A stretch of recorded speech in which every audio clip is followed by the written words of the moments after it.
शांति। 14 मार्च 2022।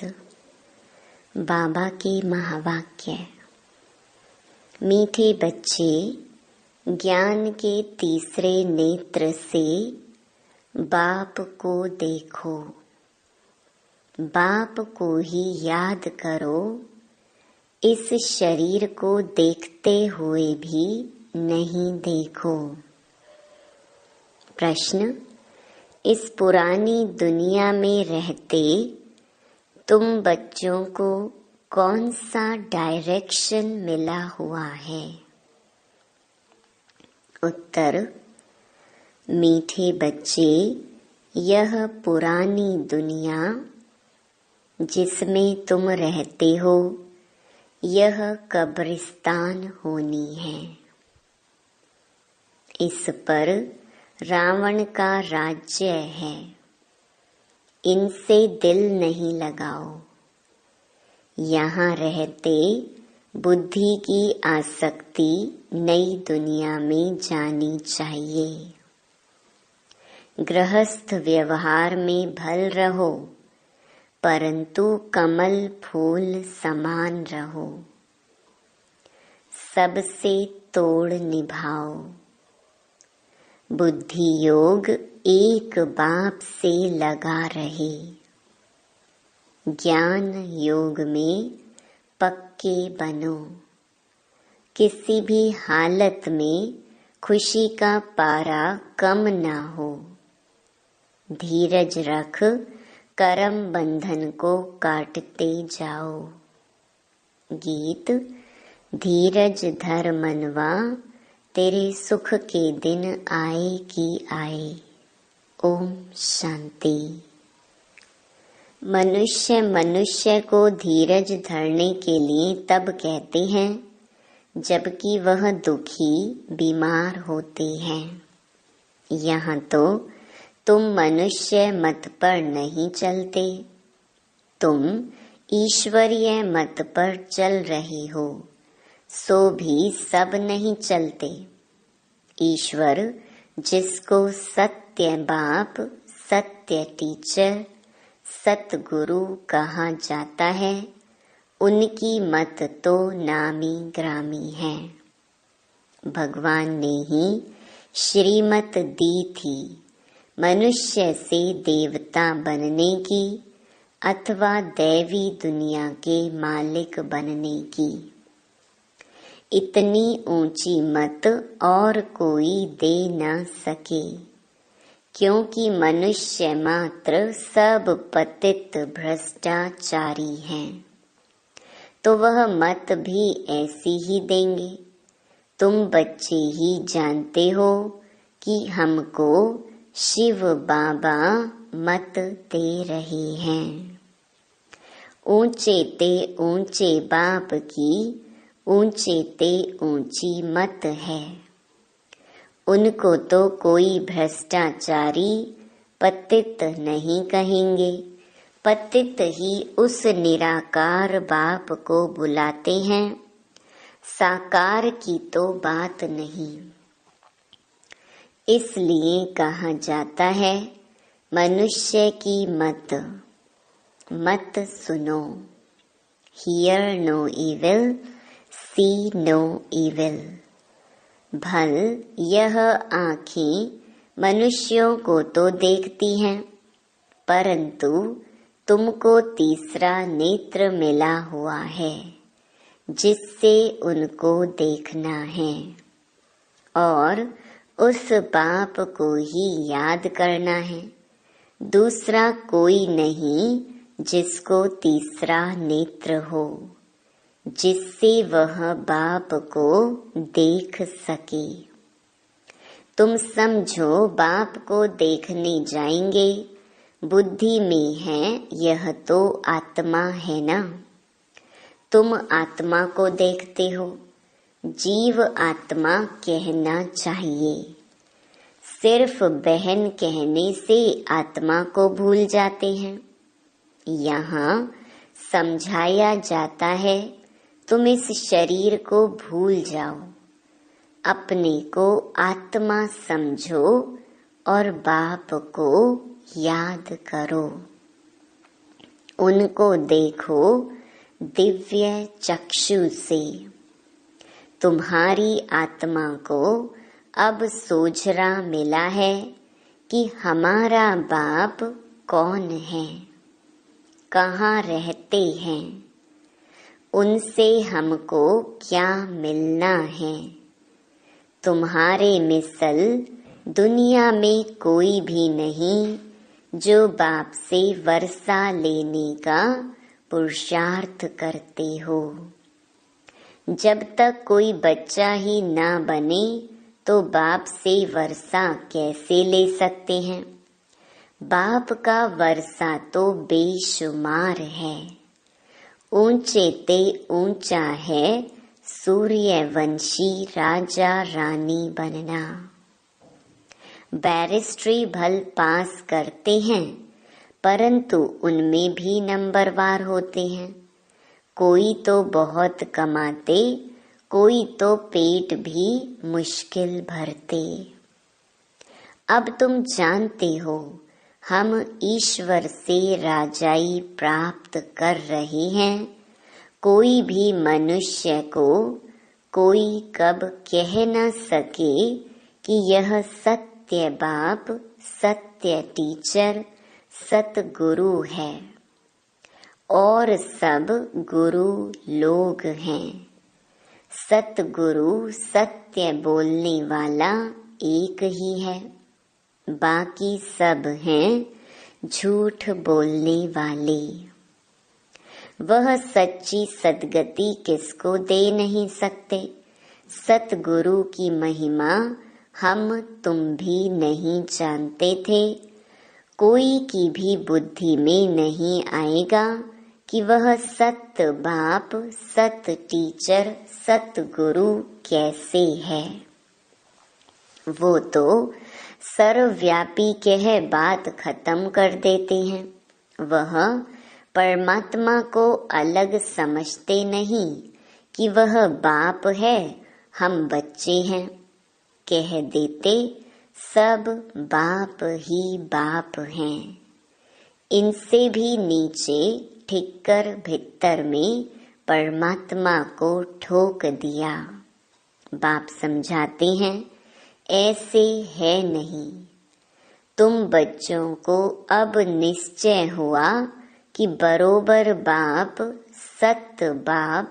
सत टीचर, सतगुरु एक ही है। उनको कोई जानते नहीं।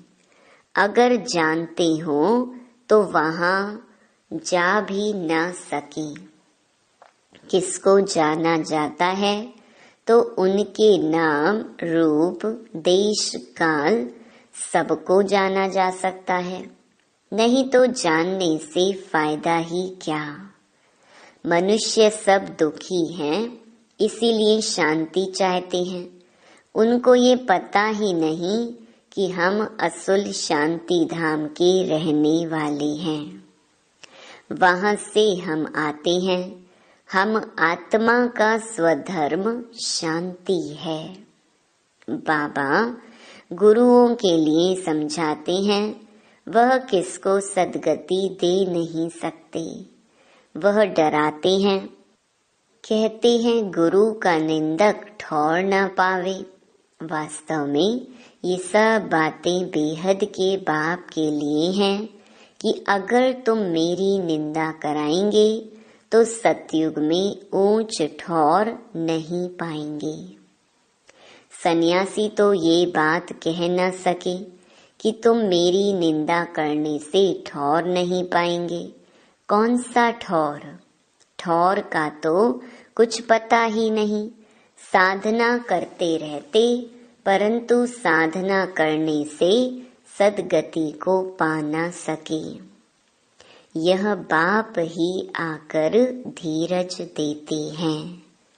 तुम जानते हो बरोबर 84 जन्मों का चक्कर लगाया है। हम बहुत दुखी हैं। जब तक सुख धाम का साक्षात्कार न हो तो दुख धाम समझें कैसे।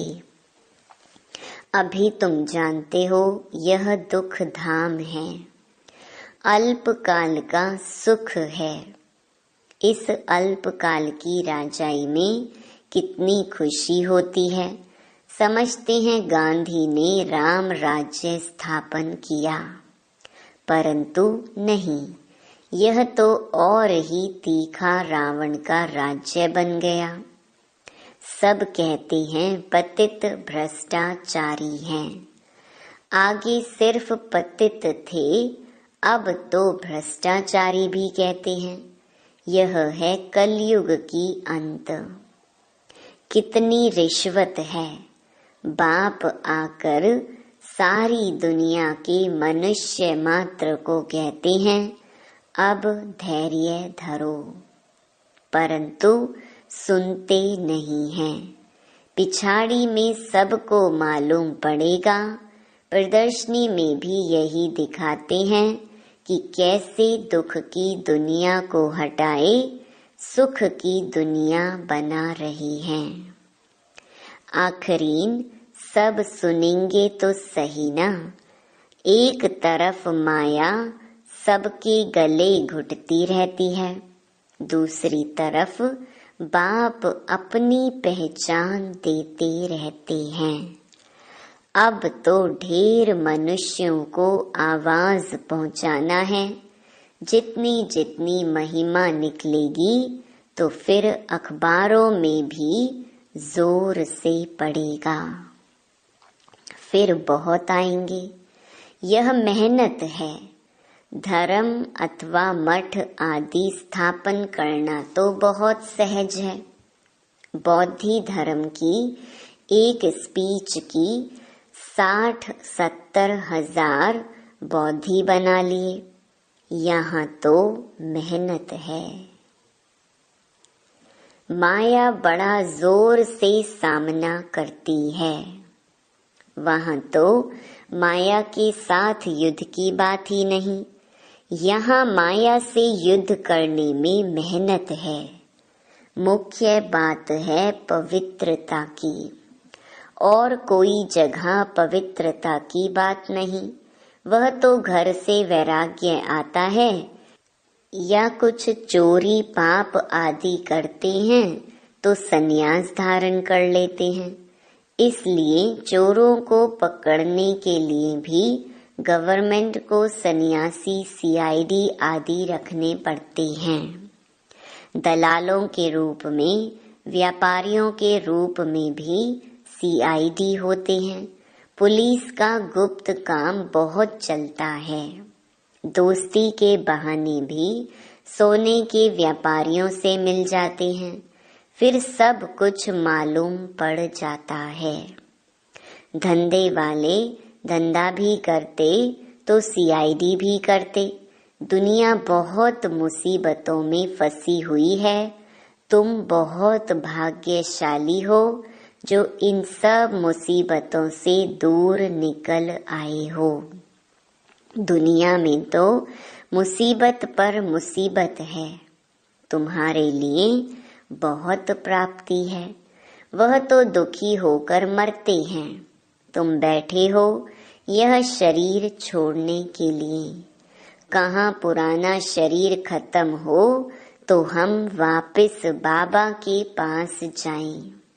दिल लगी बाप के साथ और नई दुनिया के साथ तो पुरानी दुनिया क्या काम की। यह तो पुराना कपड़ा है, इससे वैराग्य आ जाता है। सन्यासियों को वैराग्य आता है घर बार से। स्त्री को नागिन समझते हैं। तुम्हारा तो सच्चा सच्चा वैराग्य है। गाया भी जाता है ज्ञान, भक्ति और वैराग्य। ज्ञान मिलता है कि पुरानी दुनिया से वैराग्य करो। यह कब्रिस्तान बनना है, वह है हद का सन्यास। उन्हों को ये मालूम नहीं है कि यह पुरानी दुनिया खत्म होने वाली है।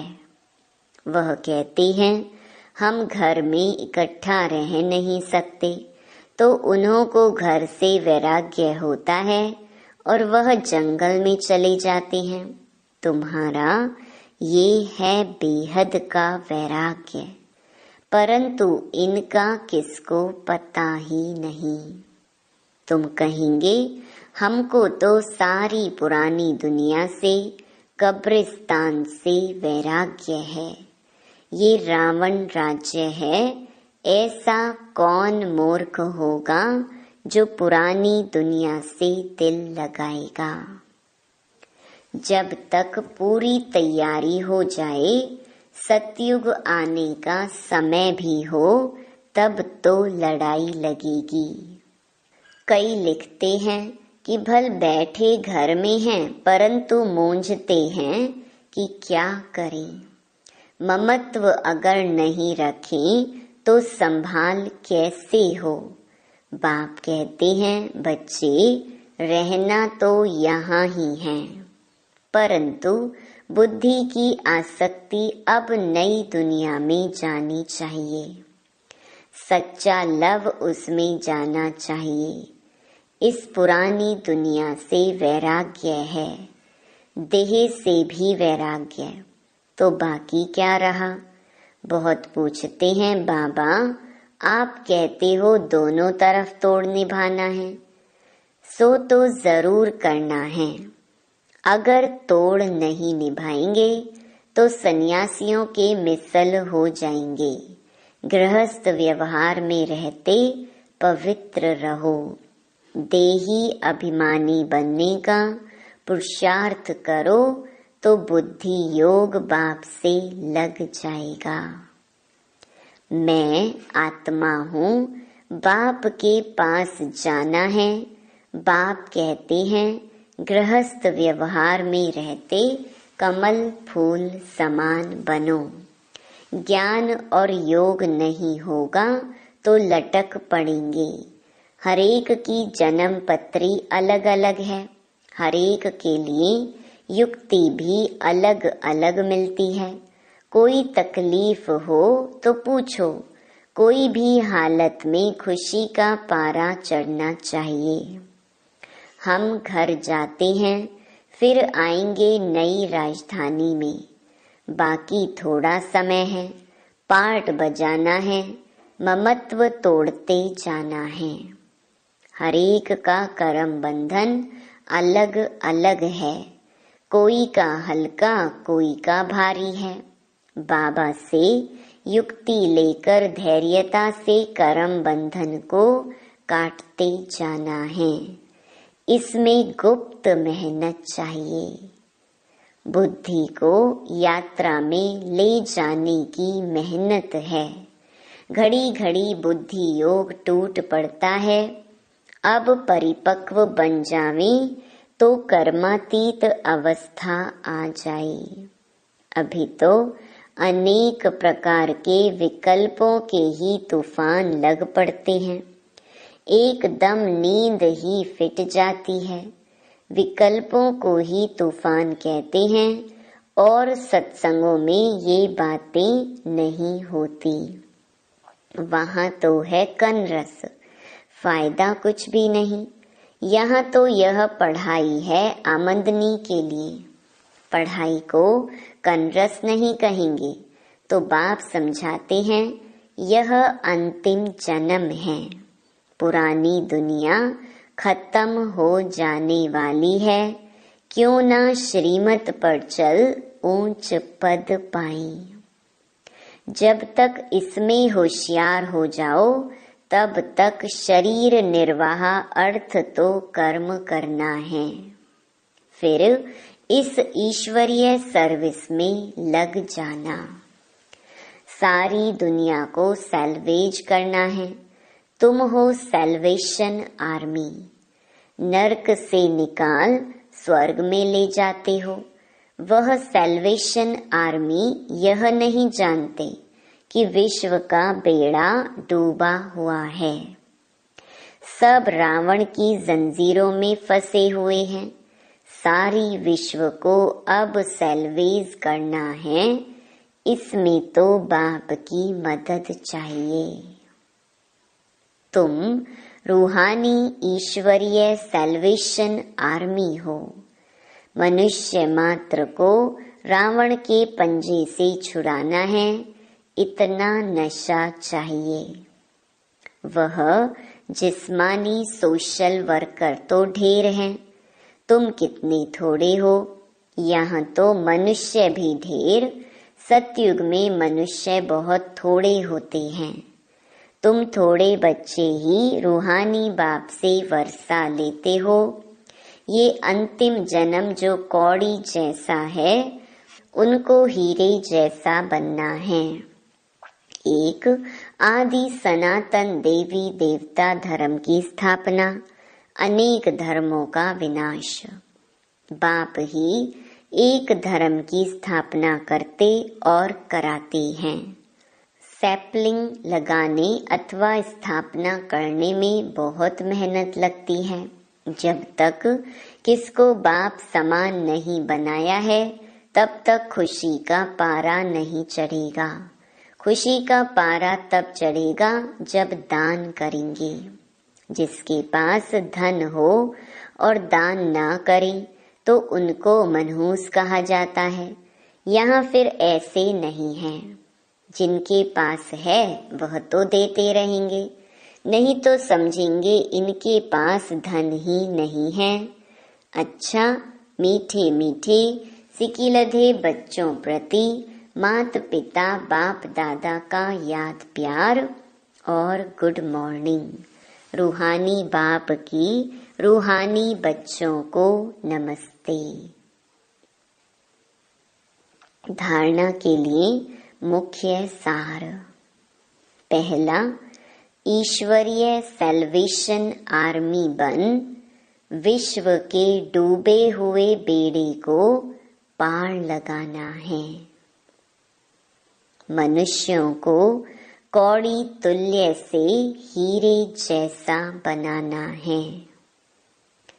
ज्ञान धन दान करने में कंजूस नहीं बनना है।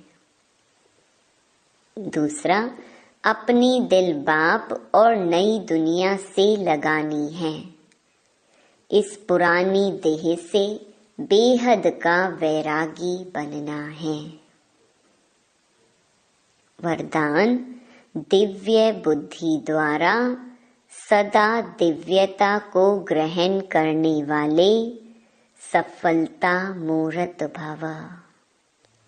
बाप दादा द्वारा जन्म से ही हर बच्चे को दिव्य बुद्धि का वरदान प्राप्त होता है।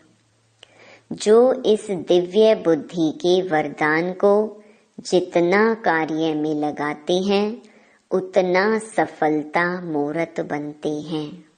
क्योंकि हर कार्य में दिव्यता ही सफलता का आधार है।